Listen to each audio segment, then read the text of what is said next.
Now, a woman was allegedly shot dead in northwest Delhi's Shalimar Bagh on Saturday, with police suspecting the killing to be linked to the long-pending murder case of her husband, in which some of the accused are still absconding. Let's in fact listen in to DCP Bhisham Singh.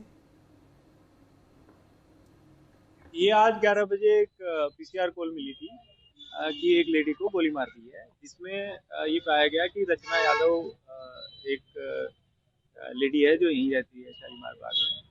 ये किसी के यहाँ से पड़ोस से आ रही थी, तो जैसे कि आपने मौके पे अभी देख लिया है, यहाँ पे इसको किसी ने सिर में एक गोली मारी है, जिसमें ये इसकी डेथ हो गई है।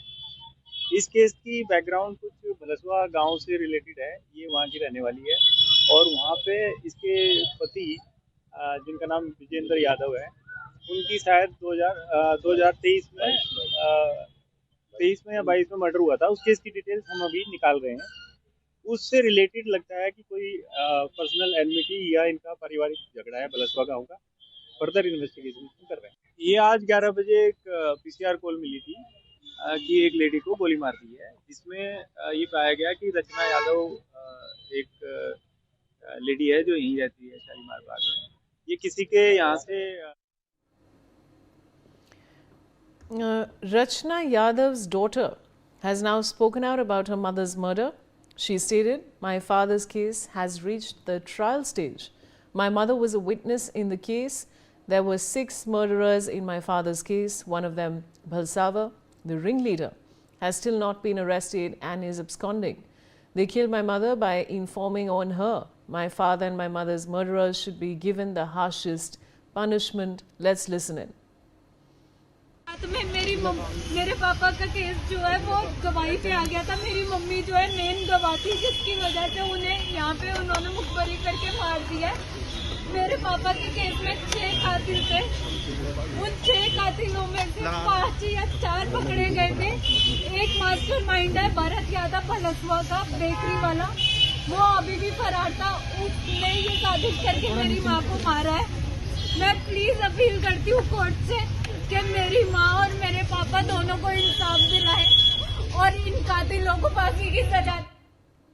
भावना सिसोदिया इज ज्वाइनिंग मी। भावना, ये बहुत ही दुखद हादसा है और जो वो लेडी है, उनकी जो डॉटर है, उनकी बहुत ही बुरी कंडीशन है।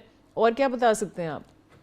जी देखिए, ये बात बिल्कुल सही है। जिस तरीके से शालीमार बाग इलाके की घटना सामने आई है, एक सुबह के समय जो है महिला रचना यादव जो कि आरडब्ल्यू की प्रेसिडेंट थी, उनकी गोली मारकर हत्या कर दी गई है, जानकारी सामने आ रही है। वहीं जो नॉर्थ वेस्ट डिस्ट्रिक्ट के डीसीपी हैं भीष्म सिंह, वो साफ तौर पे कहते हुए नजर आ रहे हैं कि 2023 में जो है इनके पति की हत्या की गई थी और उस केस में जो है अहम गवाह थी रचना यादव। कहीं ना कहीं अपने पति की मौत के इंसाफ को लेकर सुप्रीम कोर्ट तक रचना यादव जा चुकी थी। तो कहीं उस चीज को देखते हुए जो कि इनके पति के केस में जब इनके पति की हत्या की गई थी, तो उस केस में कुछ जो बदमाश है वो गिरफ्तार हो गए थे, लेकिन कुछ जो है वो फरार चल रहे थे और उन्होंने इस घटना को अंजाम दिया है। यानी कि कहा जा सकता है कि खुलेआम बेखौफ होकर बदमाश जो है वारदात को अंजाम देकर फरार हो जाते हैं और पुलिस जो है केवल ये कहती भी रह जाती है कि उनकी छानबीन लगातार जारी है। देखिए 2023 में भी जिस तरीके से उनकी बेटी साफ तौर पे बताती हुई नजर आ रही है कि कहीं ना कहीं उनके पति का जो उनके पिता है,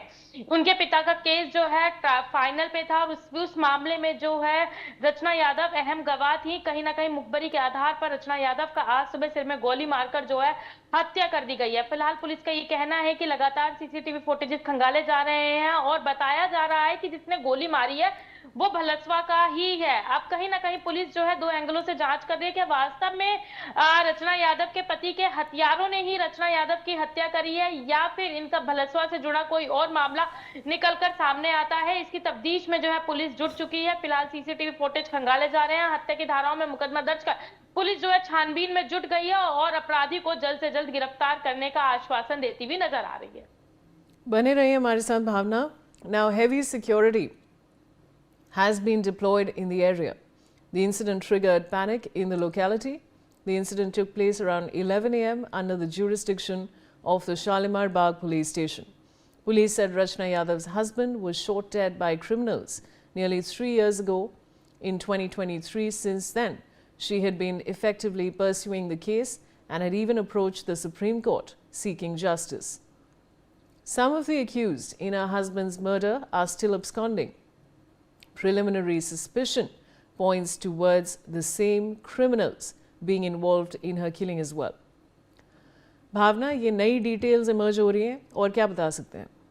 जी देखिए, मैं आपको बता दूं, कहीं ना कहीं इस घटना के बाद से जो पूरा इलाका है, चूंकि जिस जगह पर ये घटना वारदात को अंजाम दिया गया, हत्या की वारदात को अंजाम दिया गया, फिलहाल वो पूरा इलाका जो है छावनी में तब्दील कर दिया गया है। चूंकि रचना यादव के घर के बाहर ही जो है उनको गोली मारी गई है, जिसके बाद इलाके में भी दहशत का माहौल है। वहीं पुलिस जो है लगातार सीसीटीवी फुटेजेस खंगालने की कोशिश कर रही है, ताकि कोई ना कोई क्लू अगर पुलिस के हाथ लगता है तो पुलिस अपराधी को जल्द से जल्द गिरफ्तारी करने की आगे की तैयारी करेगी। ये कहा जा सकता है कि जिस तरीके से घटना को अंजाम दिया गया है, उसके बाद जहां लोगों के अंदर दहशत देखी जा रही है, वहीं पूरे इलाके में जो है सनसनी फैली हुई है। परिवार का रो रो कर बुरा हाल है। और अब ये कहा जा सकता है, जहां पहले अपने पति के इंसाफ की लड़ाई रचना यादव लड़ती हुई नजर आ रही थी, कहीं ना कहीं अब माता पिता के इंसाफ की लड़ाई उनकी बेटी जरूर लड़ती हुई नजर आएगी। चूंकि जिस तरीके से बेखौफ अपराधियों ने इस घटना को अंजाम दिया है, उसके बाद परिवार तो इस दुख की घड़ी से गुजर ही रहा है। वहीं पुलिस भी लगातार प्रयास कर रही है कि जल्द से जल्द जो अपराधी हैं उनको गिरफ्तार कर लिया जाए।